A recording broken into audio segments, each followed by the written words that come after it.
Hello friends, welcome back to Pre medico.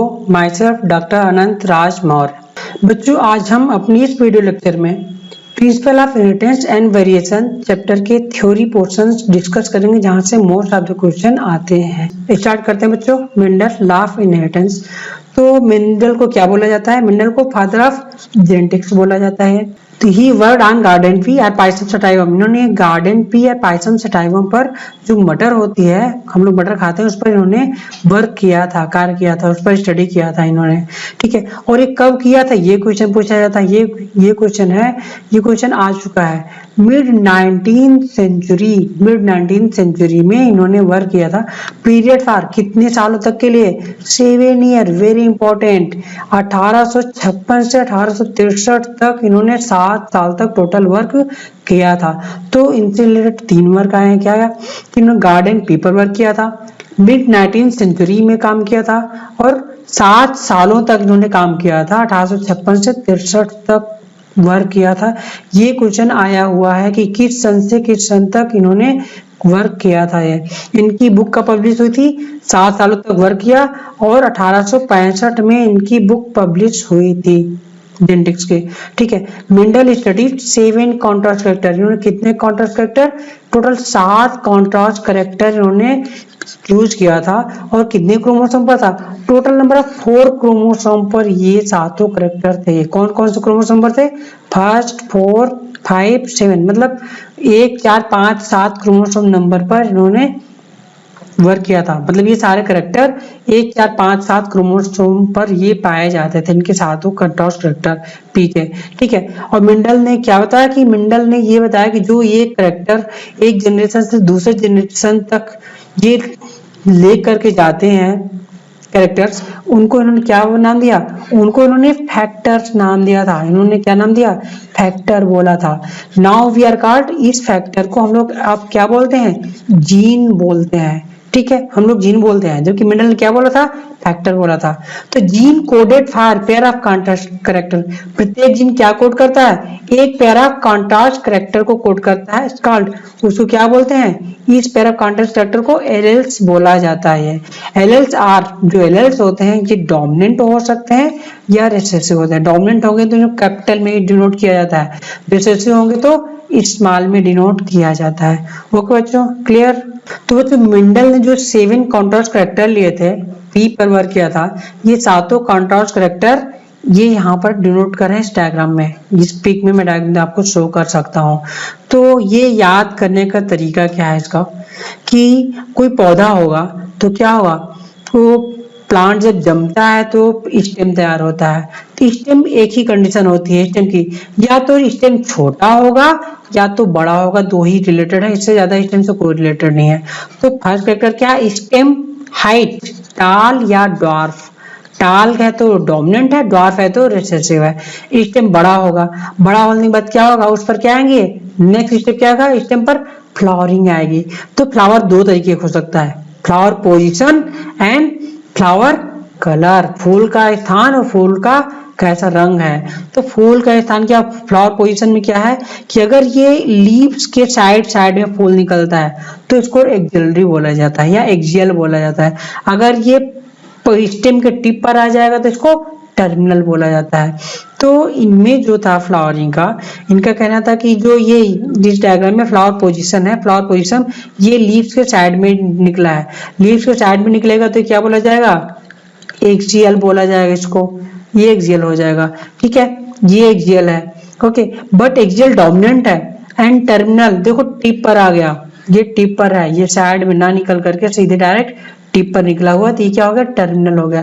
तो axial dominant है, terminal recessive है। उसका फ्लावर से रिलेटेड क्या हो जाएगा? फ्लावर कलर, ये रहा फ्लावर कलर। फूल का क्या हो जाएगा? पोजीशन एंड फ्लावर का कलर। फ्लावर कलर अगर वायलेट है तो डोमिनेंट है, व्हाइट है तो रिसेसिव है।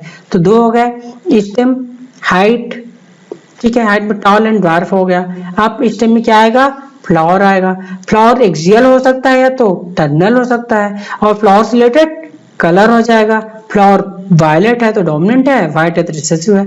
अब फ्लावर के बाद क्या नेक्स्ट स्टेज होगा, फूल बनने के बाद क्या आता है, फूल के बाद फली आती है। फली मतलब क्या, पॉड, ये रहा पॉड। पॉड दो तरीके का हो सकता है, या तो फली का शेप हो जाएगा या तो फली का कलर हो जाएगा, दो करेक्टर से रिलेटेड है। तो फली का शेप सबसे पहले आएगा, फली का शेप। फली अगर जैसे कि आप लोग मटर देखे हो, मटर की फलियां क्या होती है, खूब बढ़िया बढ़िया मोटे मोटे दाने हैं तो उसको क्या बोलते हैं, फूल बोला जाता है, फूल या इम्प्लेटेड बोला जाता है। ठीक है, मतलब बड़े बड़े दाने रहेंगे और फली बढ़िया फूली रहेगी तो फूल या इम्प्लेटेड हो गया। अगर फली अगर कॉन्स्ट्रिक्टेड है, मतलब फली में क्या है, दाने एकदम झुर्रीदार है, फली बिल्कुल भी फूली नहीं है, तो कॉन्स्ट्रिक्टेड बोल दिए। तो इम्प्लेटेड डोमिनेंट है, कॉन्स्ट्रिक्टेड रिसेसिव है। ओके, पॉड शेप हो गया। अब पॉड कलर, तो फलियां ज्यादातर आप देखते हो क्या, जो चीज हम देखते हैं वही चीज डोमिनेंट है ज्यादा।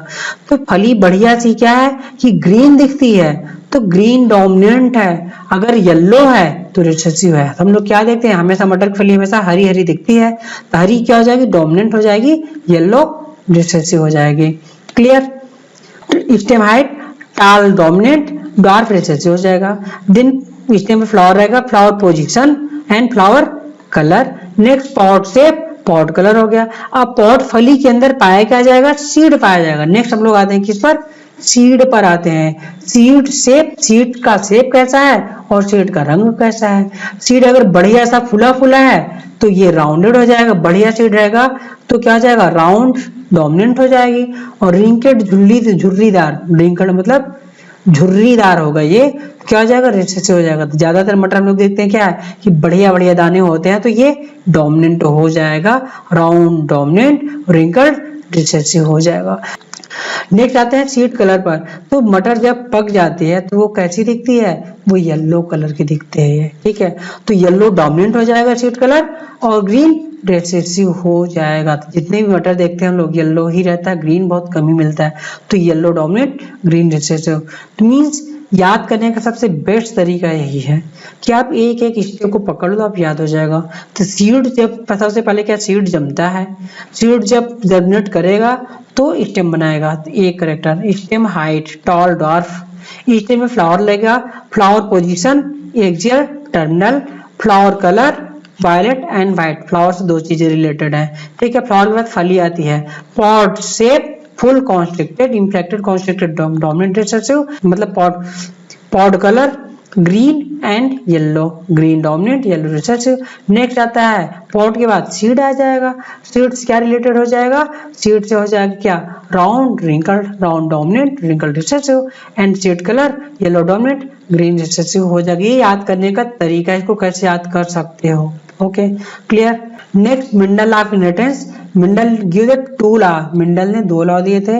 First law of dominance, second law of segregation. तो एक एक को हम लोग डिस्कस करते हैं। लॉ ऑफ डोमिनेंस में क्या है कि characters are controlled by units. जो करेक्टर होते हैं किसी यूनिट के द्वारा कंट्रोल होते हैं, इस यूनिट को क्या बोलते हैं, फैक्टर मिंडल ने नाम दिया था। ठीक है, पहला पॉइंट।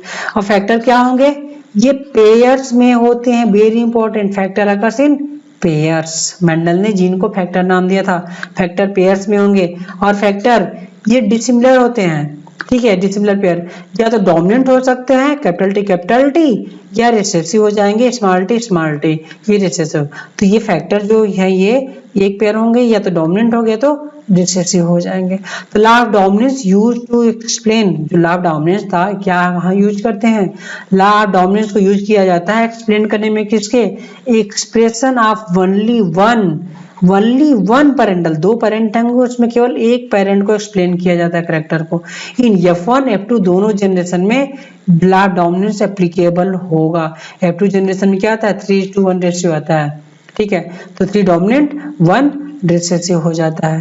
तो केवल एक पेरेंटल कैरेक्टर को एक्सप्रेस करता है ये law of dominance. Okay, next law of segregation. In law of segregation this law based on alleles do not show any blending, मतलब कि ये बेस्ड इस पर था कि जो एलेल्स होते हैं ये आपस में कोई ब्लेंडिंग नहीं शो करते। ब्लेंडिंग मतलब मिक्सिंग नहीं शो करेंगे, आपस में साथ रहेंगे बट फ्री रहेंगे। ओके, और दो के दोनों करेक्टर, बोथ करेक्टर डोमिनेंट या रिसेसिव, ये F2 जनरेशन में रिकवर हो जाएंगे। क्यों? क्योंकि दोनों में मिक्सिंग है, ब्लेंडिंग जब नहीं होगी तो क्या होगा, ये आपस जब F2 जनरेशन जाएंगे तो आपस में सेफली अलग हो जाएंगे, अलग हो जाएंगे। इसी को क्या बोलते हैं, सेग्रीगेशन बोला जाता है, इसी को सेग्रीगेशन बोलते हैं। क्लियर? ठीक है। तो होमोजाइगस पेरेंट, अगर होमोजाइगस पेरेंट होगा केवल एक ही टाइप का गैमीट बनाएगा। ठीक है, जैसे होमोजाइगस पेरेंट कैपिटल टी क्या है, ये होमोजाइगस है। कैपिटल टी या स्मॉल टी कोई भी ले लो, दो के दोनों होमोजाइगस हैं, तो या तो कैपिटल टी बनाएगा या तो स्मॉल टी बनाएगा। तो अगर होमोजाइगस कंडीशन में है तो केवल 100% एक टाइप का ही गैमीट बनाएगा। क्लियर? अगर हेटेरोजाइगस में है, capital T small T condition में है, तो दो के दोनों दो गैमीट बनाएंगे। ठीक है, तो ये डिफरेंट टाइप ऑफ गैमीट बनाएंगे। अगर ये हेटेरोजाइगस कंडीशन में रहेगा तो डिफरेंट टाइप ऑफ गैमीट बनाएगा। Capital T 50%, small T 50% formation करेगा। तो क्वेश्चन आता है नीट में कि टाइप ऑफ गैमीट, कितने तरह के गैमीट बनेंगे, ये क्वेश्चन बहुत इंपॉर्टेंट है। इसका formula 2 power n। 2 power n क्या है, n क्या है, नंबर ऑफ हेटेरोजाइगस कंडीशन, मतलब जितने हेटेरोजाइगस कंडीशन किसी भी इंडिविजुअल में है उतने तरह गैमीट बनेंगे। जैसे एग्जांपल के तौर पर हम ले सकते हैं, इसके एग्जांपल तौर पर A B B C C D D E। तो इसमें क्वेश्चन पूछेगा कि नंबर ऑफ गैमीट बताइए, इसमें पूछेगा। तो हम लोग इससे कुछ ऐसे क्वेश्चन को सॉल्व करने के लिए काउंट करेंगे। होमोजाइगस, एक हेटेरोजाइगस, दूसरा हेटेरोजाइगस, ये भी होमोजाइगस है, तीसरा हेटेरोजाइगस। तो टोटल n वैल्यू क्या है, n की वैल्यू 3 है। ओके, 3n की वैल्यू 3 हो गई। तो टोटल नंबर ऑफ गैमीट क्या हो जाएंगे, टोटल नंबर ऑफ गैमीट क्या होगा, 2 power n is equal to 2 power 3 is equal to 8 type के गैमीट बनेंगे। ये टोटल 8 तरह के गैमीट बनेंगे इसमें। ठीक है, इसमें इस IC जीनोटाइप में 8 तरह के टोटल गैमीट बनेंगे। Okay, clear? इस तरह से क्वेश्चन सॉल्व कर सकते हैं हम इसको। क्लियर? नेक्स्ट, अब नेक्स्ट पॉइंट पर हम लोग आते हैं, जैसे कि अगर कोई टाल प्लांट है, सेग्रीगेट कैसे करता है। टाल plant capital T, small plant या डॉट प्लांट स्मॉल टी। ये जब गैमीट बनाएगा, ये कैपिटल टी बनाएगा, ये स्मॉल टी बनाएगा। ये क्या है, इसका गैमीट है। ठीक है, एक तरह गैमीट बनाया, सिंगल पेरेंट है। तो जब ये आपस मिलेंगे तो capital T small T F1 generation में बनाएगा। सारा का सारा F1 में ये कैपिटल टी स्मॉल टी, ये टॉल बन जाएगा, टॉल प्लांट होगा। जब F1 का हम सेल्फिंग करा देते हैं, F1 का सेल्फिंग करवाएंगे तो क्या होगा, capital T small T, capital T small T, ये हमने सेल्फिंग करवा रहे हैं। सेल्फिंग कराने पर जीनोटाइप हमारा क्या बनकर आएगा, ये capital T small, capital T small T, capital T small T. Okay, तो ये क्या है, होमोजाइगस टॉल, हेटेरोजाइगस टॉल ये हो जाएगा, और ये होमोजाइगस ड्वार्फ हो जाएगा। तो ये हमारे जीनोटाइप क्या था शुरुआत में, ये रहा, ये फर्स्ट जनरेशन है, ये मींस पेरेंट ये है, ये रहा। तो ये यहाँ पर क्या हुआ, मिक्स हो गया आपस में। ठीक है, यहाँ पर आया, जीनोटाइप बनाया, हाइब्रिडाइज हुआ, बट सेग्रीगेशन में सेकंड जनरेशन F2 जनरेशन में क्या हुआ, दोबारा हम पेरेंट को प्राप्त कर लिया, मींस दोबारा हमको पेरेंट ऑब्टेन हो गया। तो ये रहा हमारा कैपिटल टी वापस मिल गया, स्मॉल टी वापस सेग्रीगेट हो गया। तो स्मॉल टी भी मिल गया, कैपिटल टी भी मिल गया, कब, F2 जनरेशन में। इसी को कहते हैं कि segregation, law of segregation occurs हो गया, ये सेग्रीगेशन हुआ। तो यही लॉ ऑफ सेग्रीगेशन बताता है कि F2 जनरेशन में दोबारा से हम पेरेंट को ऑब्टेन कर लेंगे, यही लॉ ऑफ सेग्रीगेशन है। Okay, next, inheritance of one gene या मोनोहाइब्रिड क्लासेस को बोलते हैं। इसमें क्या है कि ये कैपिटल टी डिनोट टाल प्लांट को डिनोट करेगा, स्मॉल टी डॉट प्लांट को डिनोट करता है। तो ये होमोजाइगस हो तो सिंगल टाइप ऑफ गैमीट बनेगा, केवल कैपिटल टी की एक गैमीट बना, स्मॉल टी से ये एक स्मॉल टी गैमीट बन जाएगा। क्लियर? अब ये दो के दोनों जब आपस में क्रॉस होंगे तो क्या होगा, ये capital T small T hybrid बनेगा, जिसको F1 प्रोजेनी बोलेंगे। ये क्या है, कैपिटल टी डोमिनेंट और स्मॉल टी, तो क्या हो जाएगा, सारा प्लांट टाल हो जाएगा, और ये कैपिटल टी स्मॉल टी होने की वजह से ये हेटेरोजाइगस टॉल हो जाएगा। Clear? F1 progeny heterozygous tall हो जाएगी। अब इस F1 का जब हम सेल्फिंग करवाते हैं तो क्या फार्म होगा, फार्म हो जाएगा capital T capital T capital T small T capital T small T small T small T, means homozygous tall बनेगा, हेट्रोजाइगस टॉल होमोजाइगस डॉर्फ। तो 3 टोटल टॉल हैं, 1 डॉर्फ है, मीन्स 3 टॉल 1 डॉर्फ हो जाएगा। Clear. अब इसमें क्या है, तो फिनोटाइप क्या हो जाएगा, 3 टॉल 1 डॉर्फ हो जाएगा, 3 टॉल 1 डॉर्फ हो गए। क्लियर। अब जीनोटाइप में क्या, 1 homozygous tall 2 heterozygous tall 1 homozygous dwarf हो जाएगा। क्लियर। तो इसमें क्या हो जाएगा कि genotype 1:2:1, 1 homozygous tall 2 heterozygous tall 1 dwarf हो जाएगा। क्लियर। 1:2:1, जबकि फिनोटाइपिक रेशियो 3:1, 3 टॉल 1 डॉर्फ हो जाएगा। क्लियर। तो 3:1 फेनोटाइपिक रेशियो, जीनोटाइपिक 1:1 हो जाएगा, मोनोहाइब्रिड क्रॉस का रेशियो हो जाएगा। ओके। पुनेट स्क्वायर, तो पुनेट स्क्वायर से क्वेश्चन आ चुका है। ये क्वेश्चन क्या आया है कि Punnett square discovered by British, ये पूछा था कि ये पुनेट स्क्वायर डिस्कवर्ड जो साइंटिस्ट थे वो कहाँ से बिलोंग करते थे, वो ब्रिटिश से बिलोंग करते थे, ब्रिटिश साइंटिस्ट थे। British genetics Reginald C Punnett इनका पूरा नाम है, Reginald C Punnett. C Punnett है, डब्ल्यू पुनेट या आर पुनेट नहीं है, ये सी पुनेट है। ये क्वेश्चन इस तरह से घुमा करके बन सकता है कि सी पुनेट थे कि डी पुनेट थे कि ई पुनेट थे, ऐसा क्वेश्चन दे सकता है। तो ये सी पुनेट थे। ओके। क्लियर। तो calculate of all possible genotype of offspring, तो पुनेट स्क्वायर किस में यूज किया जाता है, ऑल पॉसिबल जीनोटाइप, जितने पॉसिबल जीनोटाइप होते हैं उनको कैलकुलेट करने के लिए किया जाता है ये पुनेट स्क्वायर का। ओके।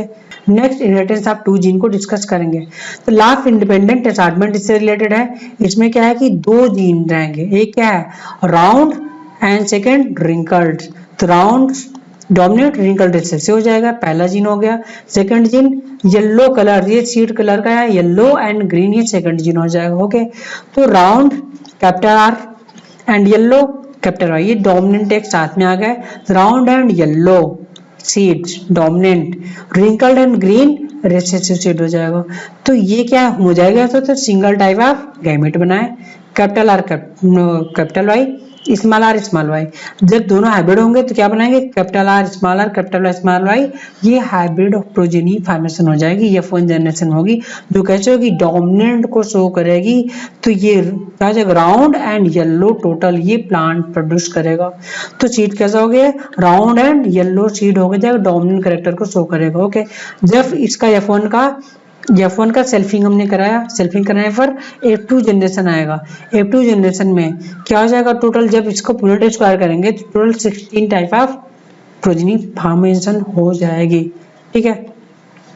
तो F2 जनरेशन में क्या है कि जीनोटाइप क्या होगा, इसका जीनोटाइप F1 में मोनो हाइब्रिड क्लास में 1:1 जीनोटाइप था, 1:2:1, but in dihybrid class या इनहेरिटेंस ऑफ 2 जीन में क्या है कि जीनोटाइप 1:2:1, 2:4:2, 1:1, 1:2:1। तो ये इसका जीनोटाइपिक रेशियो हो जाएगा। याद करने का तरीका 1:2:1, इसका डबल कर दो 2:4:2, फिर हाफ कर दो 1:2:1, ये इसका जीनोटाइप हो जाएगा। आपको याद करने का तरीका ये है, याद हो जाएगा। क्लियर। अब इसका फिनोटाइपिक रेशियो क्या हो जाएगा, फिनोटाइपिक रेशियो 3:3:1 हो जाएगा, टोटल 16 टाइप हो जाएंगे। ओके। तो अब इसमें क्या है कि ये F1 है, F1 में हेट्रोजाइगस कंडीशन है, कितने हेट्रोजाइगस है, 2 हेट्रोजाइगस है। तो नंबर ऑफ गैमेट क्या हो जाएगा, n2 पावर n, n की वैल्यू क्या है, n की वैल्यू 2 है, 2 power 2 is equal to 4 type of gamete बनेंगे।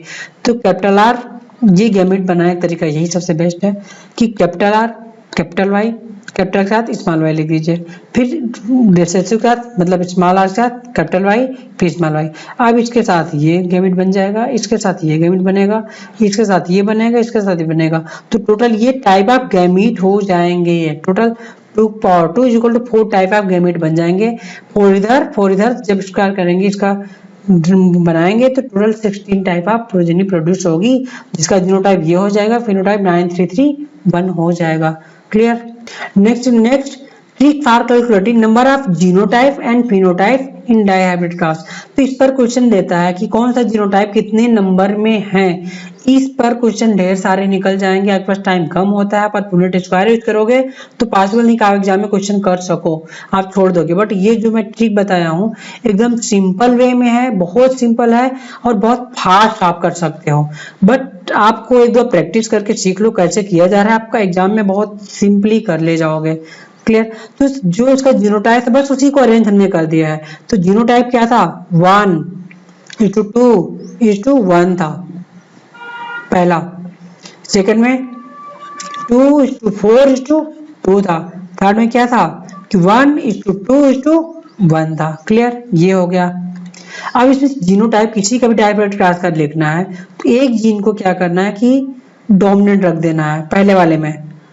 जैसे कैपिटल आ रहा है, कैपिटल आर डोमिनेंट है, राउंड डोमिनेंट है, तो पहले वाले में 1:1 में कंप्लीटली डोमिनेंट जाएगा, ये डोमिनेंट रहा, पूरा डोमिनेंट। अब सेकंड में एक आर को आप रिसेसिव कर दो, capital R small R, capital R small R, capital R small R, और थर्ड में दोनों को रिसेसिव कर दो। ये तरीका है। अब नेक्स्ट सेकंड जीन जो है, जो सेकंड टाइप आपका जीन रहेगा येलो, येलो को पहले वाले में क्या करो, डोमिनेंट करो।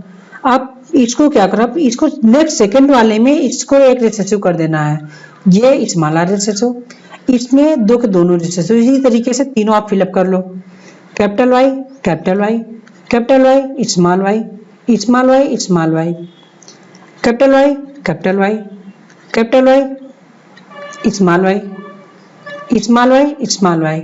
ये तरीका है इसको फिलअप करना। आ गया क्लियर। पहले वाले में आर को कंप्लीट कर लो, सेकंड में एक आर को रिसेसिव कर लो, थर्ड में दोनों आर रिसेसिव हो जाएगा। ठीक है। अब जब फिर से शुरुआत करना है, सेकंड जीन को लाना है तो पहले में कंप्लीट डोमिनेंट, सेकंड में एक रिसेसिव, थर्ड में दोनों रिसेसिव। इसी तरीके से आप एक में डोमिनेंट हेटेरो जाएगा रिसेसिव, डोमिनेंट हेटेरो जाएगा रिसेसिव, आपने कर लिया।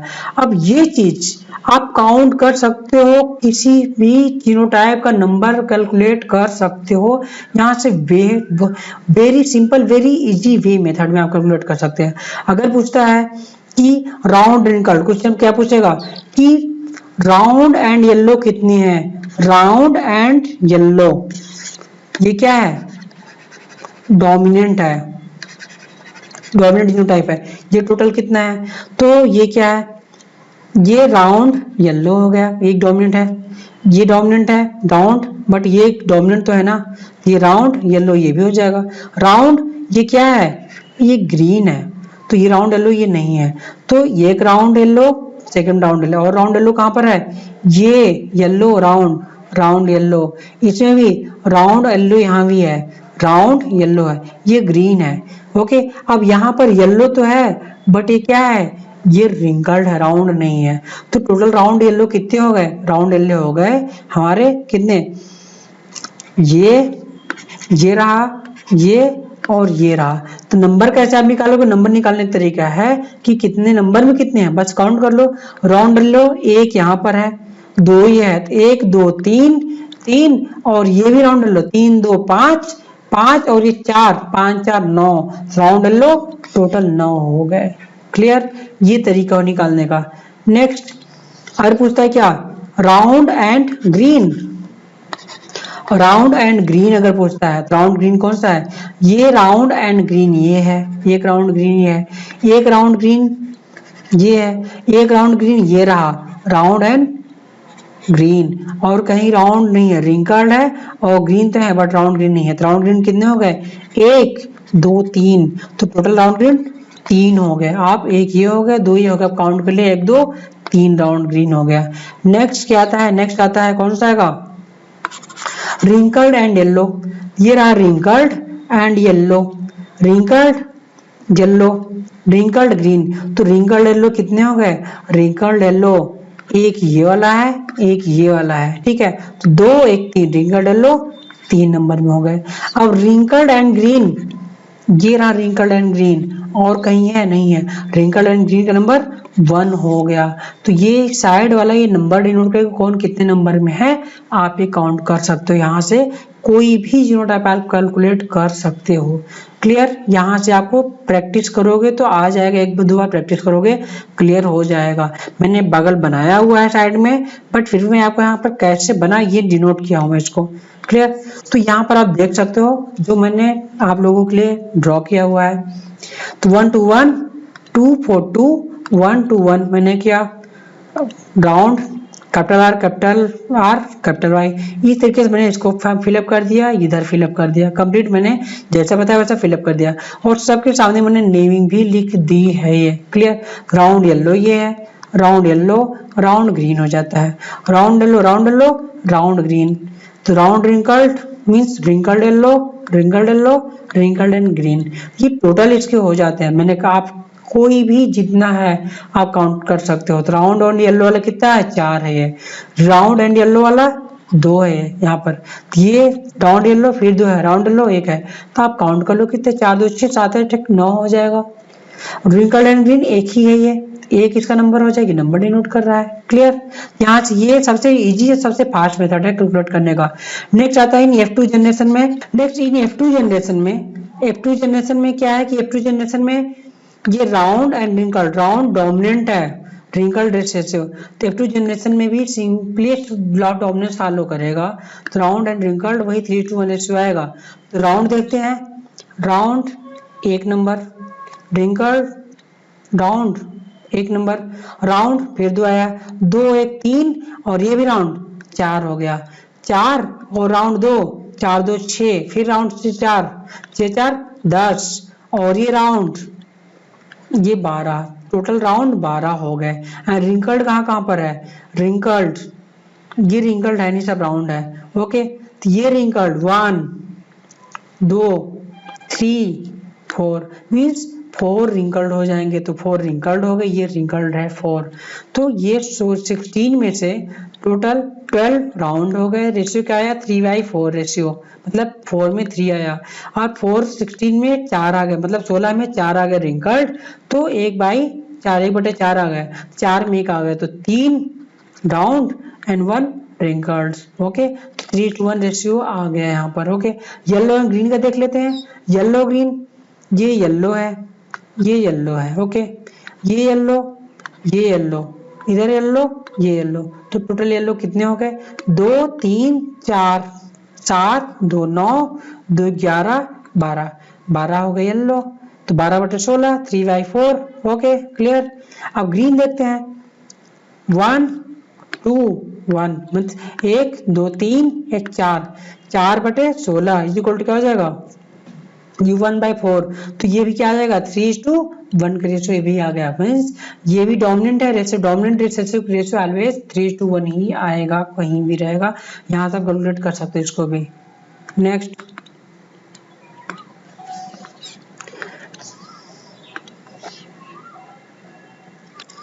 नेक्स्ट आता है टेस्ट क्लास। तो टेस्ट क्लास यूज कहाँ किया जाता है, test class use to predict genotype of test organism. ये मेनली कहाँ यूज किया जाता है, टेस्ट क्लास जीनोटाइप प्रेडिक्शन के लिए यूज किया जाता है। Test cross is a cross between tall plant, very important. Test cross पर क्वेश्चन आ चुका है। टेस्ट क्लास कहाँ यूज किया जाता है, जीनोटाइप के डिनोट के लिए यूज किया जाता है, जीनोटाइप को फाइंड करने के लिए, फेनोटाइप को नहीं, जीनोटाइप को, ये वेरी इंपॉर्टेंट। और ये टेस्ट क्लास किसके बीच में होता है, टाल प्लांट फ्रॉम F2 जनरेशन को, जो भी टाल प्लांट होगा रिसेसिव पेरेंट से उसको क्रॉस करवा देंगे। क्लियर, टाल plant of F2 with recessive parent के साथ करवाएंगे। क्लियर, तो टाल प्लांट F2 ये भी हो सकता है, ये हेटेरोजाइगस, ये होमोजाइगस टाल है, ये हेटेरोजाइगस टाल। तो टाल प्लांट फ्रॉम F2 जनरेशन में टाल प्लांट क्या होगा, होमोजाइगस टाल हो सकता है, हेटेरोजाइगस टाल, दोनों टाल हो सकता है। तो आपको कैसे पता, आप तो प्लांट देख रहे हो टाल है, बट आपको उसका जीनोटाइप तो नहीं पता कि क्या है, कि होमोजाइगस टाल है कि हेटेरोजाइगस टाल है। तो इसी F2 जनरेशन का जो टाल प्लांट है, इसको जीनोटाइप पता करने के लिए टेस्ट क्लास यूज किया जाता है। Okay, clear. तो कैसे पता कैसे करेंगे, अब इस टाल प्लांट को हमें ये नहीं पता कि ये होमोजाइगस टाल है हेटेरोजाइगस टाल है। इसको मान लेते हैं कि इसका प्लांट ऐसा रहा होगा कि होमोजाइगस टाल माना हमने, इसका रिसेसिव पेरेंट से कराएंगे। अगर सारी की सारी प्रोजेनी टाल आ जाती है, ऑल प्रोजेनी इन टेस्ट क्रॉस कराने पर क्या आएगा, सारे के सारे टाल आ जाती है। मीन्स क्या है कि ये होमोजाइगस टाल रहा होगा तभी सारा का सारा हेटेरोजाइगस कंडीशन आया। तो मतलब क्या है कि सोर्स जीनोटाइप ऑफ टाल प्लांट इज होमोजाइगस प्लांट टाल। मीन्स क्या था कि ये जो जीनोटाइप ऑर्गेनिज्म का टेस्ट का था जनरेशन का इस प्लांट का, ये होमोजाइगस टाल होगा। क्यों? क्योंकि इसकी प्रोजेनी रिसेसिव करने पर सारे सारे टाल आती है। टाल सारे सारे तभी आएगी जब ये होमोजाइगस टाल होगा, तभी सारी प्रोजेनी टाल आएगी। मीन्स इसका भी जीनोटाइप होमोजाइगस टाल हो जाएगा। ये ऐसे क्वेश्चन बन सकता है, अभी बना नहीं है, बहुत इंपॉर्टेंट है।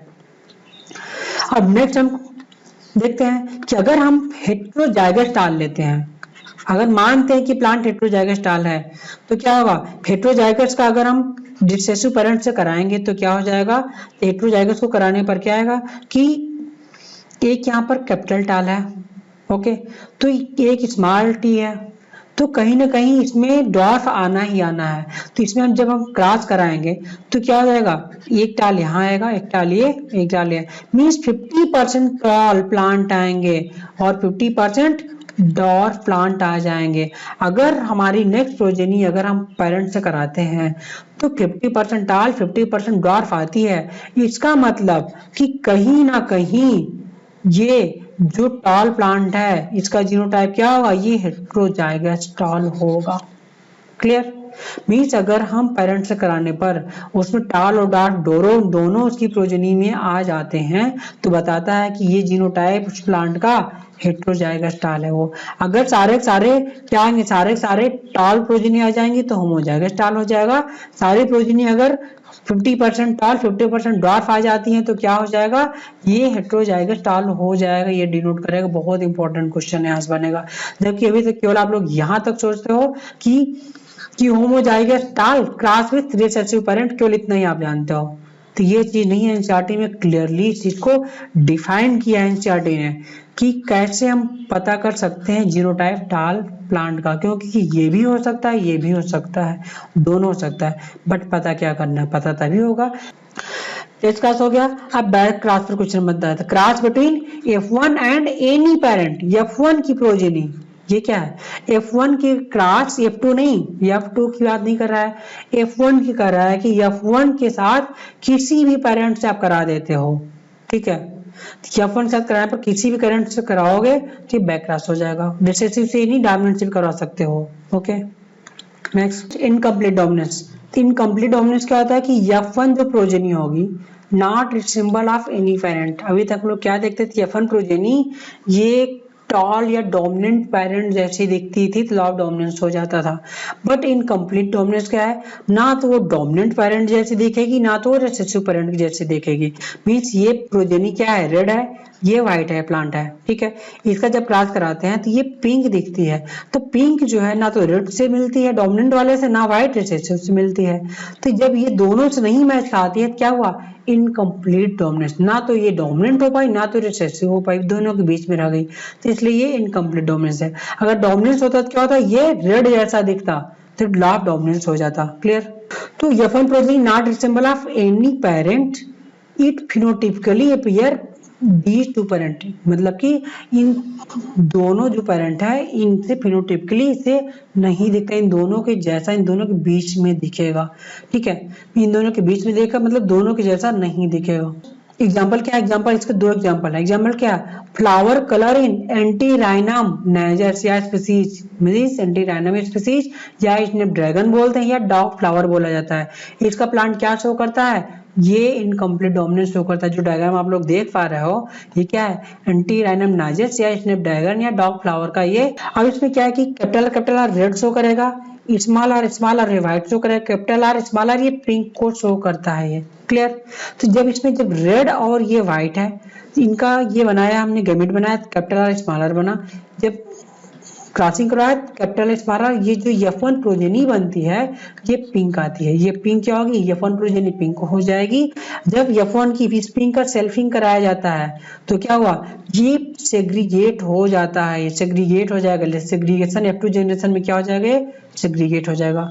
तो ये क्या है, ये F2 जनरेशन है, F2 जनरेशन में सेग्रीगेट हो गया। ओके, F2 जनरेशन में ये सेग्रीगेट हो गया। रेड वाइट और पिंक हो जाएगा। तो ये क्या है, एक रेड है एक वाइट है और दो पिंक है।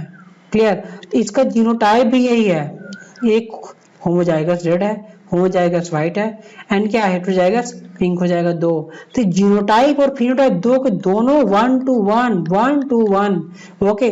तो याद रखिए वो कौन सा पूछेगा कि क्रॉसिंग है, हाइब्रिडाइजेशन है, जिसमें क्या होता है कि जीनोटाइप और फिनोटाइप दोनों सेम होते हैं, वो होता है 1:1 इनकम्प्लीट डोमिनेंस हो जाता है। ये क्वेश्चन पूछता है जीनोटाइप फिनोटाइप दोनों सेम है तो इनकम्प्लीट डोमिनेंस हो जाएगा। क्लियर। दूसरा एग्जांपल क्या है, दूसरा एग्जांपल है starch grain synthesis in P plant. ये भी एग्जांपल है इनकम्प्लीट डोमिनेंस का, इंसर्टिव लाइन लिखी है। Starch synthesis in P plant क्या इनकम्प्लीट डोमिनेंस है। तो इसमें जो स्टार्च सिंथेसिस होती है इसमें राउंड रिंकल्ड हो जाती है और इंटरमीडिएट इन दोनों के बीच में हो जाती है। क्लियर। तो इसमें आप लोग डायग्राम देख पा रहे हो, F1 जनरेशन में पिंक हो गया। अब ये इसका F1 जनरेशन का सेल्फिंग कराया गया F2 जनरेशन में, तो दो आए पिंक है, एक रेड एक व्हाइट आ गया। क्लियर। तो फिनोटाइपिक रेशियो 1:1, जीनोटाइपिक रेशियो 1:1, तो दो के दोनों सेम हो जाते हैं। इनकम्प्लीट डोमिनेंस हम लोग डोमिनेंस पढ़ लिए, इनकम्प्लीट डोमिनेंस पढ़ लिए। अब आता है को डोमिनेंस। अगर F1 जो प्रोजेनी होती है resemble either of two parent, किसी एक पेरेंट जैसी देखती है तो लाभ डोमिनेंस हो जाएगा। क्लियर। मतलब कि जो प्रोजेनी होकर रेड जैसी देखी डोमिनेंट जैसी तो डोमिनेंस हो जाएगी, सी एक जैसी दिखेगी डोमिनेंस। अगर इन दोनों के बीच में आएगी, दोनों पेरेंट के बीच में आएगी, in between of these two parent, ठीक है, तो इनकम्प्लीट डोमिनेंस जो हम लोगों ने अभी स्टडी किया। अगर कह रहा है कि ये रिसेंबल बोथ पेरेंट, अगर किसी एक पेरेंट जैसा दिखता है, डोमिनेंट जैसा दिखता है, रिसेसिव नहीं मिलता डोमिनेंस, इन दोनों के बीच में आएगा इनकम्प्लीट डोमिनेंस। बट ये क्या है कि डोमिनेंट और रिसेसिव दो के दोनों फॉर्मेशन करना शुरू कर दे, दो के दोनों पेरेंट जैसे बनाने शुरू कर दे, तो ये को डोमिनेंस हो जाएगा। ओके। याद रखिए कि resemble both of this parent तो को डोमिनेंस हो जाएगा। इसका best example ABO blood grouping in human है को डोमिनेंस का एग्जांपल। ओके।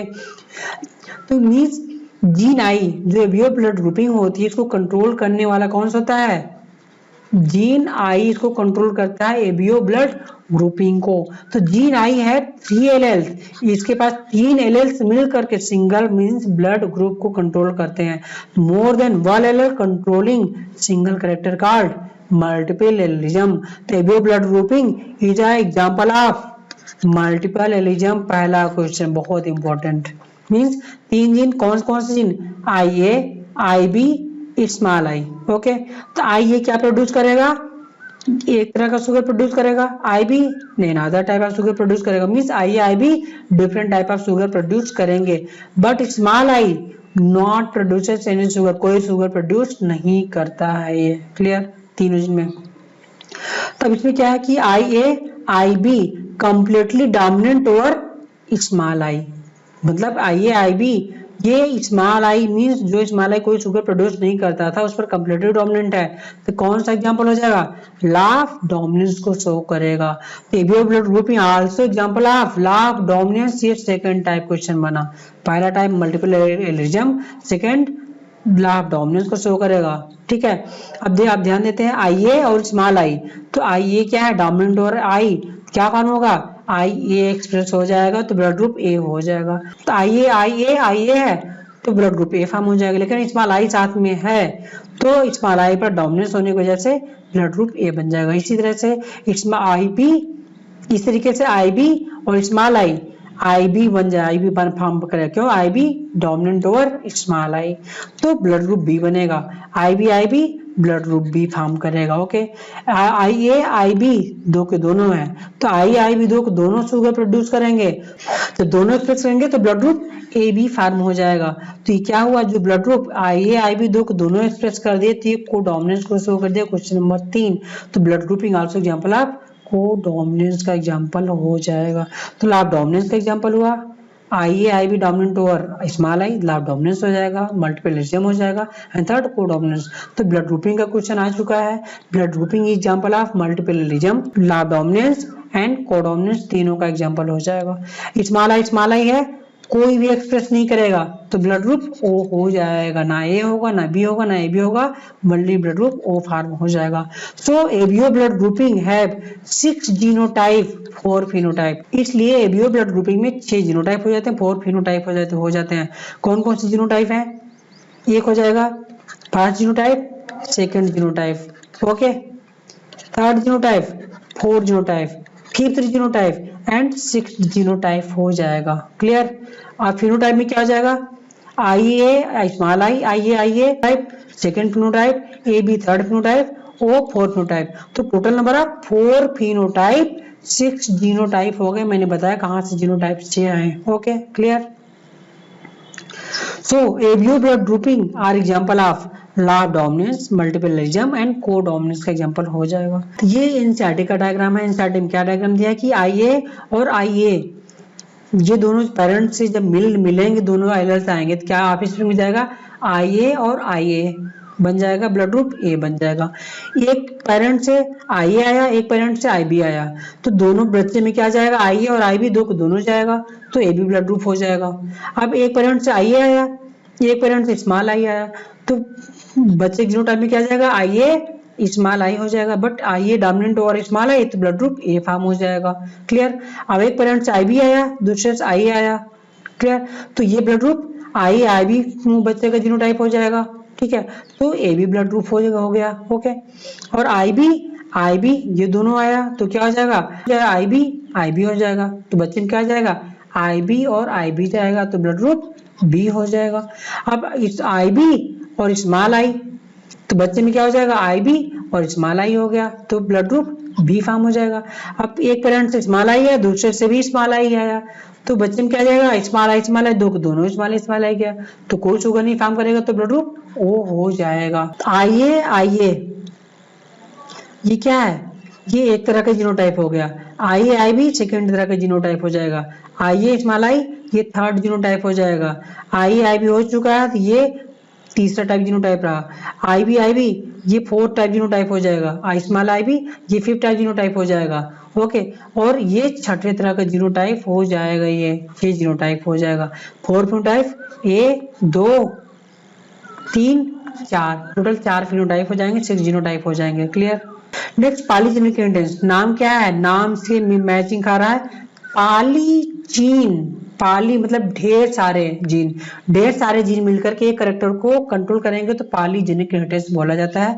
3 और मोर कैरेक्टर कंट्रोल सिंगल ट्रेट, 3 या 3 से अधिक जीन मिलकर के सिंगल कैरेक्टर को कंट्रोल करते हैं, क्या कहलाता है? ये पॉलीजेनिक इनहेरिटेंस बोला जाता है। Polygenic inheritance control by both gene and environmental factor. Very important कि पॉलीजेनिक को इफेक्ट करने वाला कौन होता है? पॉलीजेनिक इनहेरिटेंस को इन्वायरमेंट फैक्टर भी इफेक्ट करता है। जैसे ह्यूमन हाइट, जीन तो है, लेंथ का हाइट का जीन है, बट न्यूट्रिशन बेटर नहीं मिलेगा, पालन पोषण बढ़िया नहीं होगा, लंबाई नहीं बढ़ेगी। तो इन्वायरमेंट फैक्टर के आधार पर ये जीन एक्सप्रेस करेगा, ये पॉलीजेनिक इनहेरिटेंस इफेक्टेड होता है इन्वायरमेंट से। Human skin colour colourful gene है, मींस कलर करने वाला व्हाइट कलर का जीन है, बट आप बहुत ज्यादा आप धूप में रहते हो तो ब्लैकनेस आ जाएगा, तो वहाँ जीन इफेक्टिव नहीं हो पाएगा। इन्वायरमेंट के अनुसार कंट्रोल करेगा जीन के एक्सप्रेशन को, तो इन्वायरमेंट फैक्टर जिनको कंट्रोल करेगा ये पॉलीजेनिक इनहेरिटेंस बनेगा। क्वेश्चन क्या बनेगा कि वो कौन सा इनहेरिटेंस हो जाएगा इसमें environment factor effect gene expression को दिया हो जाएगा, पॉलीजेनिक इनहेरिटेंस हो जाएगा। मींस ह्यूमन स्किन कलर को कंट्रोल करने वाले 3 जीन होते हैं, A B C skin colour को कंट्रोल करते हैं। तो डोमिनेंट फॉर्म क्या होता है? Capital A capital B capital C dominant रहेगा तो डार्केस्ट स्किन कलर हो जाएगी। Recessive form small A small B small C हो जाएगा तो लाइट स्किन हो जाएगी। क्लियर? और capital A capital B capital C ये कंप्लीट हो जाएगा, सिर्फ डार्क स्किन कलर हो जाएगी अफ्रीकन कंट्री वगैरह की। और स्मॉल ए small B small C lightest skin colour हो जाती है, ये यूरोपियन कंट्री की हो जाती है, ये इंग्लैंड वगैरह की एकदम लाइट कलर की स्किन रहेगी। अब small capital A capital B capital C small C ये इंडियन रीजन हो जाते हैं, जो कि मुलेटो इंटरमीडिएट कलर में हो जाते हैं, ना गोरे होते हैं ना काले होते हैं, गेहूं कलर होते हैं, ये इंटरमीडिएट कलर हो जाएगा। ओके, प्लियोट्रॉपिक इनहेरिटेंस या pleiotropic genes means single gene, एक जीन जब ढेर सारे कैरेक्टर को कंट्रोल करता है तो उसको प्लियोट्रॉपिक जीन बोलते हैं। ठीक है, तो pleiotropic gene effect metabolic pathway, pleiotropic gene metabolic pathway को इफेक्ट करते हैं और फिनोटाइप प्रोड्यूस करते हैं। जी एग्जांपल क्या है, फेनिलकीटोन्यूरिया। ठीक है, ये क्यों होता है, म्यूटेशन ऑफ इन जीन में म्यूटेशन की वजह से फेनिलकीटोन्यूरिया होता है। होता क्या है फेनिलकीटोन्यूरिया में, बहुत इंपॉर्टेंट है, इसमें कौन सी एंजाइम की डिफिशियंसी होती है, एंजाइम फेनिलएलेनिन हाइड्रोक्सिलेज एंजाइम की डिफिशियंसी से फेनिलकीटोन्यूरिया हो जाएगा। तो फेनिलएलेनिन एक्युमुलेट इन द ब्रेन में एक्युमुलेट हो जाएगा, क्या काज करता है, मेंटल रिटार्डेशन काज करेगा। ये एंजाइम इंपॉर्टेंट है, बहुत इंपॉर्टेंट है। फेनिलकीटोन्यूरिया प्लियोट्रॉपिक म्यूटेशन है, प्लियोट्रॉपिक जीन की वजह से फेनिलएलेनिन हाइड्रोक्सिलेज एंजाइम की डिफिशियंसी होगा और ये एक्युमुलेशन से मेंटल रिटार्डेशन नेक्स्ट टाइप का क्वेश्चन बन जाएगा। तो फिनोटाइप क्या हो जाएगा, मेंटल रिटार्डेशन हो जाएगा, रिडक्शन इन हेयर हो जाएगी एंड स्किन पिगमेंटेशन, ये 3-4 इसके कैरेक्टर्स हो जाते हैं। Okay, next linkage and crossing over. तो इसमें chromosomal theory of inheritance given by Sutton and Boveri, very important question की क्वेश्चन डायरेक्टली पूछता है कि क्रोमोसोमल थ्योरी ऑफ इनहेरिटेंस से किसने दिया था, सटन एंड बावेरी ने दिया था, सिंपल क्वेश्चन। बट अगला क्या पूछेगा, experimental verification of chromosomal theory of inheritance किसने दिया था, given by T H Morgan and his colleagues. T H Morgan और उनके सहयोगियों ने इनका क्रोमोसोमल थ्योरी ऑफ इनहेरिटेंस को एक्सपेरिमेंट करके वेरीफाई किया था इन्होंने। ठीक है, तो experimental verification of chromosomal theory of inheritance किसने दिया, टीएच मॉर्गन ने दिया। बट केवल क्रोमोसोमल पूछेगा तो सटन एंड बावेरी हो जाएगा। ठीक है, तो मॉर्गन ने क्या वर्क किया था, किस पर वर्क किया था, मॉर्गन ने ड्रोसोफिला मिलेनोगास्टर या फ्रूट फ्लाई पर वर्क किया था। तो इसमें मेल और फीमेल के बारे में पूछता है, तो आप लोग ध्यान दो, मेल छोटा है फीमेल बड़ी है, मेल छोटा है फीमेल बड़ी है इसमें। ठीक है, तो इसमें याद करने का क्या तरीका है कि brown bodied red eyed male होते हैं, ये याद करने का तरीका बहुत कंफ्यूजन होता है, कौन सा मेल है कौन सा फीमेल है। Yellow bodied white eyed female, brown bodied red eyed male. ठीक है, तो अगर बच्चों टीएच मॉर्गन ने किस पर वर्क किया था, ड्रोसोफिला मिलेनोगास्टर या फ्रूट फ्लाई पर वर्क किया था इन्होंने। तो बच्चों टीएच मॉर्गन ने किस पर वर्क किया था, ड्रोसोफिला मिलेनोगास्टर या फ्रूट फ्लाई पर वर्क किया था। तो जो क्वेश्चन एग्जाम में पूछता है कि कौन सा मेल होता है कौन सा फीमेल होता है, आपको बताना है। तो brown body red eyed male होते हैं, yellow body white eyed female होती हैं। कैसे याद करोगे, आप भूल जाओगे बार बार।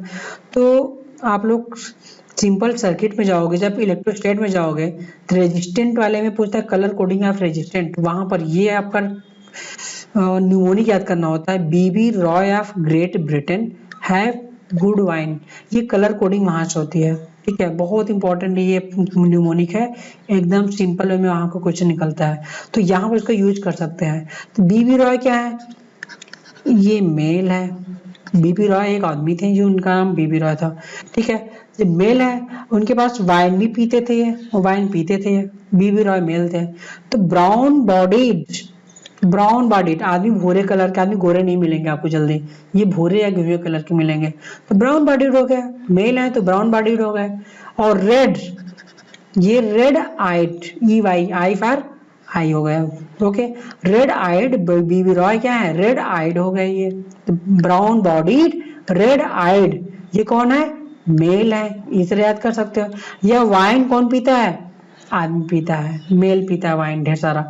जब वाइन पिएगा तो क्या हो जाएगी, उसकी रेड आई हो जाएगी। क्लियर, तो रेड आई मेल की हो जाएगी। दारू पीने के बाद या वाइन पीने के बाद, लिकर लेने के बाद क्या होगा, आदमी की आंखें बड़ी बड़ी लाल लाल हो जाती हैं, तो ये रेड आइड मेल हो जाएंगे। रेड आइड मेल हो गए, आदमी गोरे नहीं होते हैं तो ब्राउन बॉडीड हो जाएगी, ऐसे याद कर सकते हो मेल है। बाकी जो बची फीमेल, येलो या गोरी कलर की फीमेल्स हो जाएंगी, और आंखें क्या हो जाएंगी, भूरी होगी नहीं, व्हाइट आइड हो जाएंगे इनके। तो जो बचेगा फीमेल हो जाएगी, बाकी आप मेल याद रखो, जो बचेगा वो फीमेल हो जाएगा, ऐसे टिक कर सकते हैं इनका तरीका। यहाँ से क्वेश्चन निकलना चाहिए हमारा, चाहे जैसे निकले आपको याद रहना चाहिए बस।